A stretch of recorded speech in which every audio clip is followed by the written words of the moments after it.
법무부가 해병대 최상병 사망 사건 수사 외압 의혹의 핵심 인물인 이종섭 전 국방부 장관의 출국 금지를 해제했습니다. 이 전 장관은 어제 예정됐던 시드니행 비행기를 취소하고 호주 대사 역할에 충실하겠다는 입장을 밝혔습니다. 홍민기 기자입니다. 법무부가 이종섭 전 국방부 장관에게 내려진 출국 금지 조치를 해제했습니다.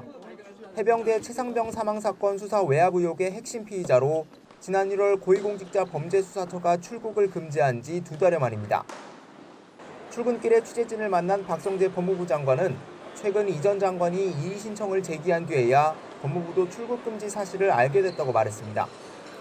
외부 위원이 참여하는 출국 금지 심사위원회가 절차에 따라 처리할 거라면서도 사실상 출국 금지 해제를 시사하는 발언을 남겼습니다. 개인적인 용무나 도주나 이런 게 아니고 공적인 업무를 수행하러 간다고 언론에서 봤습니다. 그래서 그런 것 다 감안해서 이 신청 업무를 처리하지 않을까 싶습니다. 박 장관의 발언 5시간쯤 뒤 심사위도 이 전 장관에 대한 출국 금지 조치 해제를 결정했습니다. 이 전 장관의 출국 금지 사실이 외부로 알려진 지 불과 이틀 만에 속전속결로 출국 금지가 풀린 겁니다. 별다른 조사 없이 이 전 장관에 대한 출국 금지가 수차례 연장돼 왔으며 최근 조사가 이뤄졌고 본인도 수사 협조를 약속한 점을 고려했다고 설명했습니다.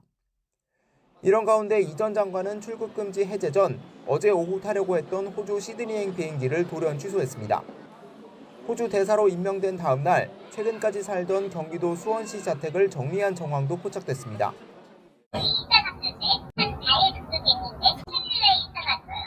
이 전 장관은 이어 일부 언론을 통해 수사 도피 논란에 대한 입장을 밝혔습니다. 보도를 통해 출국 금지 사실을 알게 된 후 법무부에 이의 신청을 제기했다며 공수처와 필요한 조치를 취했고 정상적인 절차를 거쳐 출국하려는 거라고 설명했습니다. 또 필요할 경우 향후 공수처 수사에도 협조하겠다며 호주 대사로서 주어진 역할에 충실하겠다고 강조했습니다.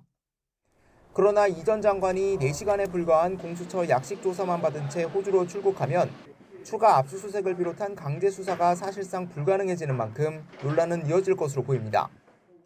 공수처는 이 전 장관의 출국 금지 해제에 대해 종전대로 차분하게 법과 원칙에 따라서 수사를 계속해 나가겠다는 원론적 입장만 밝혔습니다.